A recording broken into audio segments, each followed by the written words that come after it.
빨갛고 노랗고 황규수 노무사의 워커스 다이어리. 나비 담장 위에 날아도 따스한 봄바람이 불고 또 불어도 미싱은 안녕하세요, 애청자 여러분. 황규수 노무사입니다. 말 많던 지방선거가 끝났습니다. 여러분들은 어떤 후보, 어떤 정당에 투표를 하셨습니까? 저는 노동권을 가장 잘 지켜줄 것 같은 후보와 정당을 선택했는데요. 문제는 노동권 관련 공약을 찾기가 진짜 어렵더라고요. 다음 선거 때는 근로조건 개선 그리고 노동권 보호를 적극적으로 주장하는 후보가 많아지길 기대하면서 6월 9일 오늘 방송 시작하겠습니다. 오늘 방송은 그간의 노동 뉴스를 확인해보고 평가하는 시간이 되겠습니다. 민철홍 PD 나와 있습니다. 안녕하세요. 예, 오랜만입니다. 네, 반갑습니다. 네. 오늘은 첫 번째 소식은 어떤 건가요? 예, 최저임금 관련된 소식인데요. 그 양대 노총이죠. 민주노총과 한국노총이 내년 그러니까 2015년 최저임금을 6,700원으로 인상할 것을 요구했다는 소식입니다. 네, 내년도 최저임금을 결정할 시기가 다가오고 있나 보네요. 예. 그러면 양대 노총이 몇 퍼센트 인상안을 들고 나온 겁니까? 네, 올해 최저임금이 시간당 5,210원이죠. 그러니까 6,700원이면 약 29% 인상되는 것입니다. 네, 그 최저임금 6,700원 하면 시급 아닙니까? 네. 일당이나 월급으로 한 사람은 어느 정도 되는지. 예.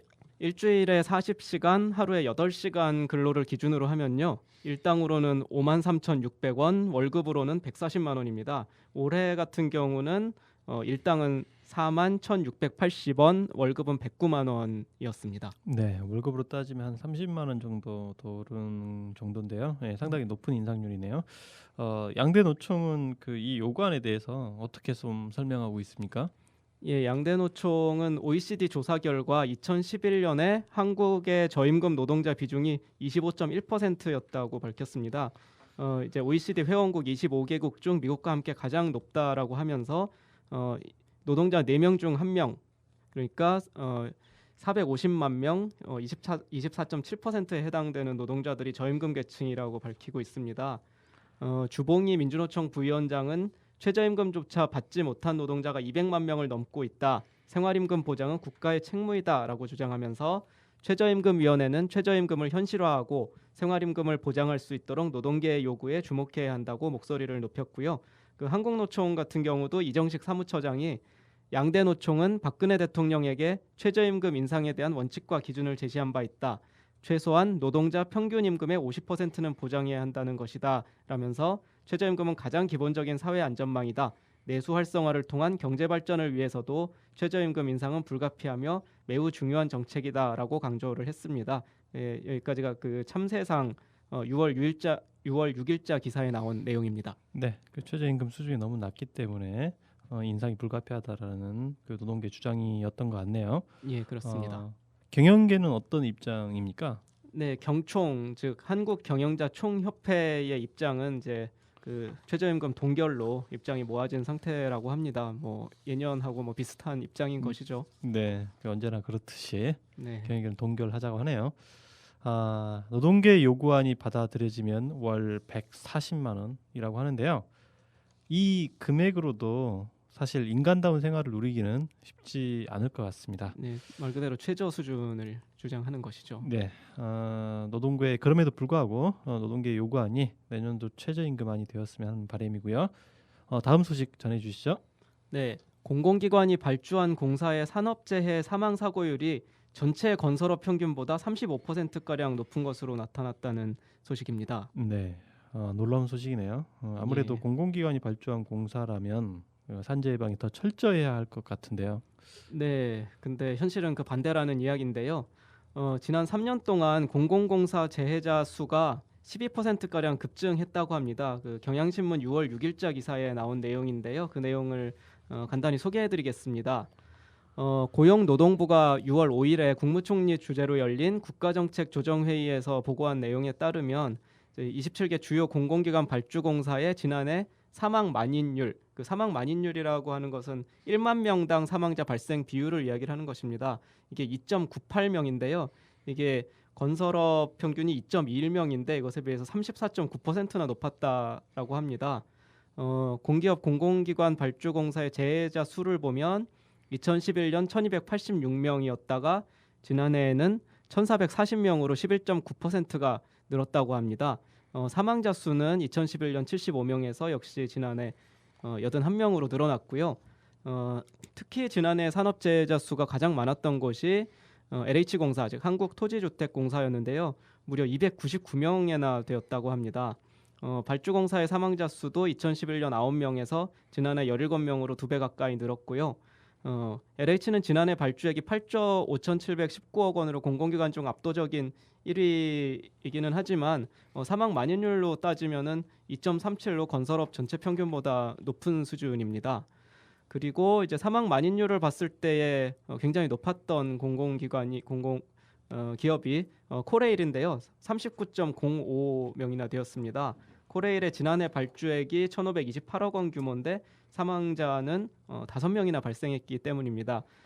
뒤이어서는 한전이 7.43명, 농어촌공사가 5.41명, 도로공사가 5.24명, 가스공사가 2.55명, 철도시설공단 2.41명 순으로 사망 만인율이 나타났습니다.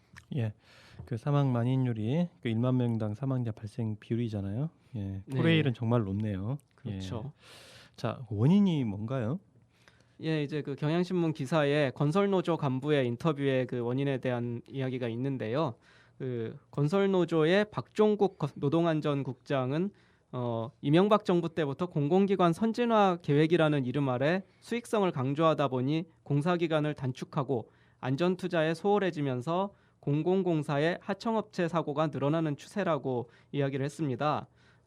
그 박종국 국장은 철로 보수공사에도 일반 건설 노동자가 많이 투입되는데 코레일과 하청업체 간 업무 협조가 잘 안 돼서 사고가 나는 경우가 많다라고 하면서 한전은 비용 때문에 몇 년 새 전봇대에 올라가 작업하는 인원을 절반으로 줄였고 전류가 흐르는 상태에서 작업을 시켜 감전 사고도 빈번히 발생했다고 지적을 했습니다. 네, 그 공공기관 선진화 계획도 문제가 되네요. 그렇죠. 이게 말이 좋아서 선진화지 사실 안전의 측면에서 본다면은 뭐 선진화가 아니라 오히려 후진화라고 비판받을 여지가 충분한 것 같습니다. 네, 이제 마지막 소식 좀 전해주십시오. 네, 제가 황규수 앵커께 질문을 하나 던져보겠습니다. 네, 근로자 중에서 가장 열악한 지위에 있는 근로자가 누구라고 생각하십니까? 네, 보통 비정규직 아니겠습니까? 비정규직. 예, 물론 비정규직도 근로 조건이 좋지 않습니다만 가장 지위가 낮은 근로자는 취업 준비생이라고 할 수 있습니다. 네, 취업 준비생. 예, 저도 취업 준비를 해본 경험이 있는데요. 네, 그 입사할 때부터 이제 면접도 하고 뭐 이렇게 해서 고생 많이 하지 않습니까? 예, 그렇습니다. 그래서 마지막으로 가져온 소식은 이제 기업에서 채용을 할 때 이제 합격자와 불합격자가 나뉘어질 텐데 이제 불합격자에게 통보를 안 하는 기업이 전체 59%나 된다라고 하는 뉴스입니다. 네, 59%면 절반이 넘는데요. 어디에서 조사한 겁니까? 네, 취업 포털 사람인이라는 곳에서 452개사를 대상으로 설문조사를 했다고 하는데요. 452개사 중에서 265개사가 지원자에게 불합격 사실을 알리지 않는다고 응답했다고 합니다. 네, 그뭐 기업 사정이나 규모별로 좀 다를 것 같은데요. 어떻습니까? 네, 기업 규모별로 조금 다르기는 한데요. 중소기업의 60.3%, 중견기업의 48.2%, 대기업의 36.8%가 불합격 통보를 하지 않는다고 답했다고 합니다. 좀 기업의 규모가 커질수록 그래도 좀 합격 불합격 통보를 좀 잘 해주는 편인 것 같습니다. 네, 뭐 그렇긴 해도 대기업도 3분의 1 정도는 통보하지 않고 있는데 예. 이 통보하지 않는 이유가 도대체 뭔가요?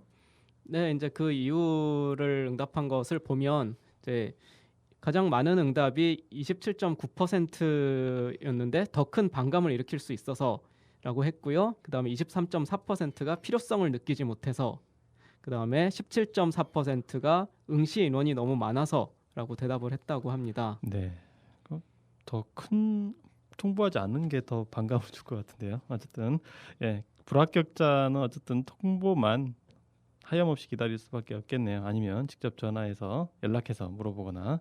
예, 저도 몇 번 입사 지원을 했다가 네. 연락이 안 와서 불합격이구나라고 체념했던 적이 몇 번 있습니다. 하여튼 참 안타까운 일이라고 할 수 있고요.